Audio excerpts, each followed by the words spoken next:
Assalamualaikum warahmatullahi wabarakatuh. Baik, anak sekalian, mari kita lanjut pada penjelasan kaidah ketiga ya dari Al-Qawaidul Khamsah. Kaidah ketiga berbunyi al-masyaqqatu tajlibut taisir.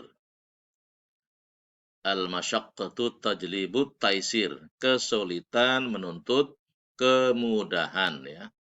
Kesulitan menuntut kemudahan. Dasar hukum dari kaidah ini yang pertama dalam surah Al-Hajj ya. Surah ke-22 ayat 78. Di sana Allah berfirman, A'udzubillahi minasyaitonir rajim. Bismillahirrahmanirrahim wa ma ja'ala 'alaikum fid dini min haraj ya. Dan dia sekali-kali dia Allah sekali tidak menjadikan untuk kamu dalam agama suatu kesempitan. Kemudian dalam surah Al-Baqarah 185 juga Allah berfirman, yuridullahu bikumul yusra wa la yuridu bikumul usr. Allah mengendaki kemudahan bagimu dan tidak mengendaki kesulitan atau kesukaran. Juga dalam surah An-Nisa ayat 28 ya. Allah juga berfirman, yuridullahu ay khafif ankum wa khuliqal insanu dha'ifa. Allah hendak memberikan keringanan kepadamu dan manusia diciptakan dalam keadaan lemah ya. Ini tiga dalil ini merupakan dalil atau dasar kaidah al-masyaqqatu tajlibut taisir ya. Al-masyaqqatu tajlibut taisir. Kesulitan menuntut kemudahan. Oke, lanjut ya. Jadi anak sekalian, ini berkaitan dengan sebelumnya di materi tentang hukum wadai ya, yaitu berkaitan dengan masalah azimah dan rukhsah ya. Jadi Islam itu pada dasarnya adalah agama yang sangat-sangat bijak kepada umatnya. Ketika kalian semua dalam kondisi yang tidak normal atau ada kesulitan, ada masyaqqat, maka hukum azimah yang sifatnya hukum berlaku umum dalam kondisi normal, tapi dalam kondisi tidak normal, maka ada yang namanya rukhsah. Sehingga ada azimah, ada rukhsah atau keringanan.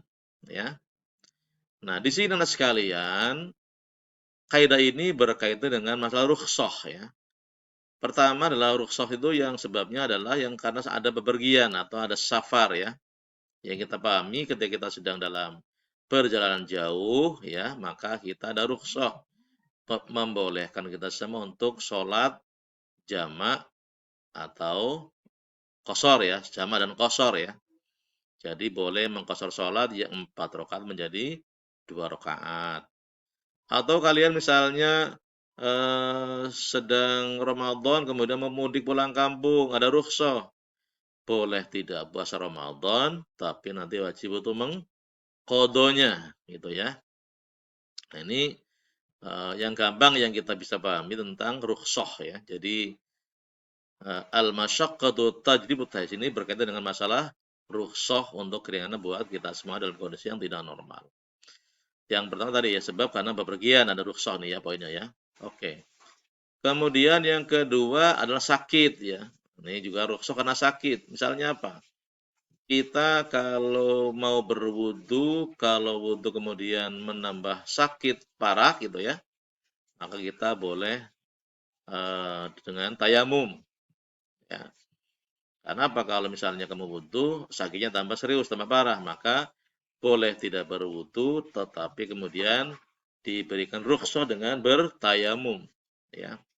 Contoh lain apa? Misalnya kita sedang sakit, kemudian tidak mampu untuk berdiri sholatnya, maka kita boleh sholat dengan tiduran atau dengan duduk ya. Duduk nggak mampu, baru dengan tidur miring, menghadap kiblat dan tidurnya ke lambung sebelah kanan, gitu ya. Kemudian tadi nih ya, tidak puasa pada bulan Ramadan karena sedang sakit juga boleh itu, ya karena sakit ya kan. Maka kemudian setelah sehat dari sakitnya baru mengqadha puasa Ramadan. mengkonsumsi barang najis. Misalnya kita sedang sakit, kalau tidak menggunakan obat itu, kita nggak sembuh atau mati misalnya, darurat itu ya. Maka di situ dalam kondisi yang darurat boleh berobat dengan barang yang najis, selama memang sudah mencari yang halal atau yang tidak najis tidak ada. Adanya itu. Nah, itu maka boleh digunakan. Karena apa? Karena ada darurat. Jadi darurat ini merupakan bagian dari rukhsah. Sebagaimana kaidah ad-daruratu tubihul mahdhurah. Ya. Dalam kondisi darurat maka boleh melakukan atau mengkonsumsi yang dilarang atau yang haram. Oke. Kemudian rukhsah karena keterpaksaan ini ya. Ini detailnya cukup panjang ini. Nanti Ananda boleh nanti bisa lebih detail membaca di buku paket fikih Kemenak ya. Kemudian karena lupa ini ya, atau karena nisyan terlupa. Ini juga rukhsah ya. Misalnya apa? Kalian benar-benar lupa belum sholat. Nah, begitu ingat segera untuk dipenuhi sholatnya. Karena ketidaktahuan, misalnya gitu ya. Orang yang belum tahu kalau sholat sambil berbicara tidak batal, karena nggak tahu gimana. Ya tidak batal, tapi kemudian begitu tahu bahwa ketika sholat bicara batal, hendaknya tidak diulangi lagi, ya, karena jahil ya. Karena ada kesulitan, misalnya apa nih? Kalian semua misalnya sedang hujan, kemudian ke masjid, kemudian mungkin kita nggak tahu ada cipratan air yang apa, yang tidak bersih atau yang najis apa, yang kotor gitu ya. Nah, ketika di sini karena ada kesulitan menghindari kondisi itu, maka ini ada rukhsah dianggap tidak apa-apa atau dimaafkan ya. Oke. Karena sifat kurang ya atau naksun ya. Jadi bagi anak-anak yang masih belum dewasa, ya, maka di sini ketika memang masih anak-anak, maka aja juga ada rukhsah ada keringanan bagi anak-anak. Atau mungkin bagi wanita, ya. Wanita tidak wajib sholat Jumat. Jadi anak sekalian, sebab rukhsah yang ada di sini ada 7 ya, ada naksun, ada usr, ada jahil, ada nisyan, ya, ada ikrah keterpaksaan, ada karena sakit, atau karena sedang safar bepergian. Jadi ini adalah sebab-sebab dosa yang ada 7. Oke. Jadi detail-detailnya nanti Anda juga bisa membaca lagi buku fikih paket Kemenak ya. Oke. Lanjut. Anak sekalian, batasan masyaqqat itu ada 2 ya. Yang pertama adalah masyaqqat atau kesulitan secara umum ya. Misalnya di sini adalah karena ada kesulitan saking dalam kondisi yang sangat dingin ya. Misalnya kita di puncak atau di gunung sedang ini kedinginan. Gimana nih kalau misalnya apa berwudu? Kalau memang benar-benar tidak kuat untuk berwudu ya, maka boleh diganti dengan tayamum. Kalau memang badan kamu tidak untuk berwudu. Ini masyaqqat ya. Misalnya kemudian kebalikannya, kemudian kepayahan pada musim panas. Kepayahan menempuh perjalanan haji. Ini namanya masyaqqat ya. Nah, masyaqqat-masyaqqat ini sebenarnya bila memang tidak dalam kondisi yang sangat darurat, maka tidak boleh kemudian melanggar yang haram atau yang tidak punya dalil. Tapi kalau kemudian benar-benar darurat baru dibolehkan untuk mengambil rukhsahnya gitu ya. Oke. Jadi anak sekalian itu masyaqqat ya, masyaqqat. Ada masyaqqat yang memberatkan. Apa itu? Ya maaf ini ya, masyaqqat yang apa, yang berkaitan dengan masalah ibadah ini ada 3 tingkatan ya.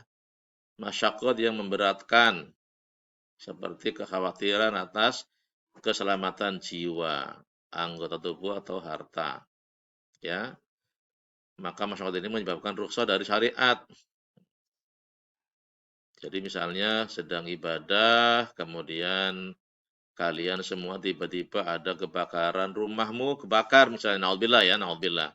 Atau ada gempa bumi atau ada banjir, maka menyelamatkan jiwa kamu itu lebih utama ya daripada meneruskan ibadah kamu kemudian misalnya mati misalnya di sini.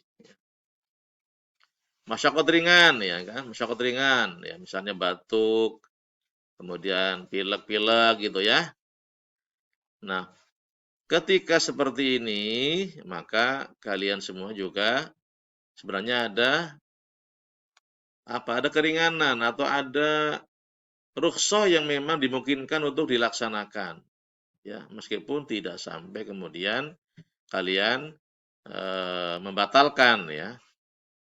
Sedang sholat, kamu misalnya flu atau pilek, meler hidungnya, maka segera diselesaikan untuk sholatnya gitu ya. Ada juga masyaqqat yang di tengah-tengah antara ringan dan berat ya. Ini tentunya adalah dalam fikih itu melihat konteks dan kondisi yang bersangkutan ya. Karena setiap orang tentunya ketika menghadapi masyaqqat itu tidak sama ya. Oke. Kemudian sekalian, rukhsah ini hampir sama dengan takhfif ini ya. Jadi rukhsah ini hampir sama dengan takhfif. Maka kemudian ulama membedakan ada 6 takhfif atau macam-macam takhfif ada 6. Yang pertama adalah takhfif isqat. Apa itu? Keringanan yang bersifat menggugurkan kewajiban. Seperti apa? Kewajiban haji bisa gugur bila ada kekhawatiran atas keselamatan jiwa atau harta. Ini namanya takhfif isqat ya. Keringanan yang bersifat menggugurkan kewajiban. Yang kedua adalah takhfif tangkis, keringanan yang bersifat mengurangi kewajiban. Apa misalnya? Mengqashar salat yang 4 rakaat menjadi 2 rakaat. Itu namanya adalah takhfif tangkis ya. Jadi yang kusut, tak mengurangi gitu ya. Yang 4 menjadi 2 rakaat. Yang ketiga C adalah takhfif ibdal. Keringanan yang bersifat mengganti kewajiban ibadah. Seperti apa? Orang yang mestinya wajib wudu bila menggunakan air bisa memperparah sakitnya, maka diganti dengan tayamum. Ya. Orang yang sholat kalau berdiri kemudian sakit kemudian nggak mampu berdiri, maka boleh diganti dengan cara duduk sholatnya ya atau tidur telentang atau tidur miring gitu ya. Ini contoh takhfif ibdal ya. Jadi mengganti wudu dengan tayamum, mengganti sholat sambil berdiri dengan duduk. Ini takhfif ibdal. Takhfif takdim apa itu? Keringanan yang bersifat menelurkan waktu yang sudah ditetapkan. Ya, seperti orang yang musafir menggunakan apa? Melaksanakan sholat jamak takdim gitu ya. Takhfif takhir kebalikannya nih ya, yaitu keringanan yang bersifat mengakhirkan dari waktu yang sudah ditetapkan. Misalnya kita melaksanakan sholat jamak takhir ya. Waktu jamak takhir itu adalah sholat duhur asar, misalnya dilaksanakan di waktu asar. Itu adalah takhfif takhir. Kemudian takhfif tarkhis apa itu? Keringanan yang bersifat mempermudah hukum pada beberapa hal yang awalnya sudah dilaksanakan ini. Seperti kebolehan memakan bangkai dalam kondisi terdesak, kebolehan berobat dengan najis bila tidak ada obat yang lainnya. Tadi ini ya masalah ya. Jadi takhfif tarkhis ini berkaitan dengan namanya kondisi darurat atau dalam kondisi yang sangat terpaksa ya. Ya, jadi saya ulang lagi nih, takhfif tarkhis ini berkaitan dengan kondisi darurat gitu ya. Oke. Nah, ini ada macam-macam rukhsah, ada 5 ya. Ini sebenarnya hampir sama dengan tadi, ya nanti kalian boleh membaca lagi di buku paket ya. Ada rukhsah wajib, ada sunnah, mubah, kemudian ada khilaf al-aula sampai makruh ya. Oke. Jadi demikian sekalian untuk kaidah 3 sudah Bapak jelaskan, untuk kaidah 4 selanjutnya akan kita rekam pada rekaman berikutnya. Terima kasih. Assalamualaikum warahmatullahi wabarakatuh.